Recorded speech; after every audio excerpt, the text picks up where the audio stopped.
Rien de très dangereux donc, à moins de viser quelqu'un à bout portant.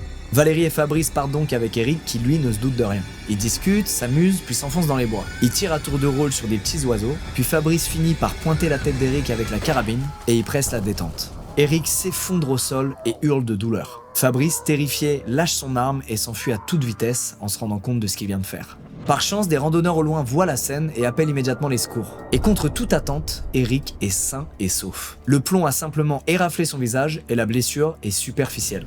Des enquêteurs auditionneront malgré tout les deux enfants et Eric pour bien comprendre le déroulé des faits, sauf que tout le monde a la même version, c'est un bête accident de chasse.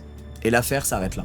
Les années qui suivent sont de plus en plus difficiles pour tout le monde. La santé mentale d'Eric continue de se détériorer et il est régulièrement hospitalisé loin de chez lui. Geneviève, elle, se met à maltraiter ses enfants et elle n'hésite pas à les foutre à la rue à la moindre dispute alors qu'ils sont toujours mineurs. Ils finissent même par devoir loger dans un squat miteux et ils ne vont plus du tout à l'école. Dans ce squat, ils font de très mauvaises rencontres et ils vont peu à peu sombrer dans la drogue, y compris dans des drogues dures comme l'héroïne, alors que c'est encore de simples adolescents. Et tout ça, René, leur père, il en sait rien. Ça fait des années que Geneviève a coupé les ponts et qu'elle a tout fait pour liguer les enfants contre lui qui ne veulent plus le voir, notamment en inventant des tas de mensonges comme le fait que, soi-disant, il l'abattait.